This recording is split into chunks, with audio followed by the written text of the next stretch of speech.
There has never been a show put on at the famed Sydney Opera House like photographer Stephen Turnick displayed Monday. 5,200 people posed naked for a photo shoot outside the Superstar structure. For over an hour, participants were ordered into different positions, which included embracing and kissing other bare-bum foreign bodies. Turek said he had a hard time getting the straight people to embrace gay participants, but was very pleased when they finally obliged. The straight participants said that they thought he was a little too pleased. Nothing's worse than going to the zoo and being pestered by the in-house chimp for a cigarette. A Russian zoo is finally taking action by sending Zora, a former circus chimp who loves his beer and cigs, to rehab because, quote, the beer and cigarettes are ruining him. Since anger problems forced him into early retirement, the chimp has fathered several children and also learned to draw.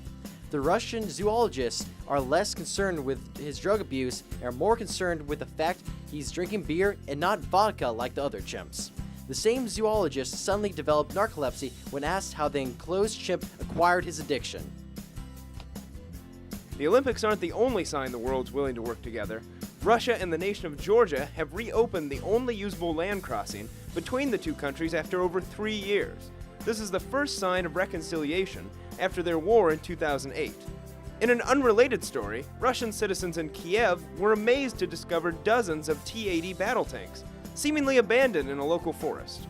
When questioned, army officials insisted there was nothing unusual about it. There is actually no joke here, and you should all be afraid.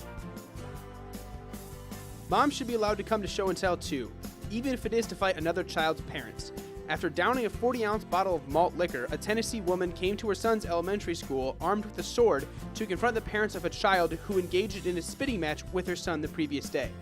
The principal of Rearview Elementary lectured the woman, reminding her such behavior is not permitted, and that she must follow Tennessee law by properly challenging the other parents to a duel.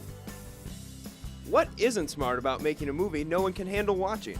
A director in India said he will pay $10,000 to anyone who thinks they can sit alone in a theater until the ending credits of his movie. The contest requires the participant to be connected to a heart monitor and to be videotaped to ensure their eyes are open for the whole screening. The first person to accept the challenge ran out after only 30 minutes. A man with nothing better to do and enough money to rent out a whole theater plans to prove the director wrong. The bored rich man will also have a doctor on call outside the theater. Reportedly, 2 cameramen, 1 assistant director, and 43 editors died when watching the raw footage.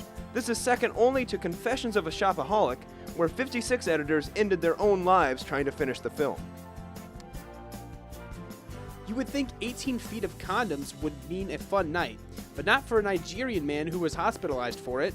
He was a part of a gang of 4 smugglers trying to smuggle cocaine into the country. He swallowed 123 condoms full of cocaine. He coated each one with wax to make it easier to swallow. Somebody better alert Nixon, because we have another deep throat out on the loose. Pandas are known to be lazy mammals. They sit around, eat bamboo, and sleep. They have now gone so lazy they don't even want to mate. This epidemic has caused a new profession to be born, the sex zoologist. The Chinese are now showing porn to their males to get them fired up to last longer than their usual 30 seconds. The Chinese have gone so desperate they have gone into the habit of sexercises to strengthen the panda's hind legs. This will be hard since Richard Simmons is declared retired. Iowans continued their quest to die faster at the annual Bacon Fest in Des Moines Saturday. The highlight delight of the event was the chocolate chunk cookie with bacon made by Baby Boomers Cafe. The cafe's owner said they sold 2,800 death traps under the guise of being cookies. His theory behind their popularity is people's love of both cookies and bacon. Based on this concept, Baby Boomers Cafe will be entering a fudge and salsa pie with a Doritos crust, as well as Mountain Dew chili at this year's state fair.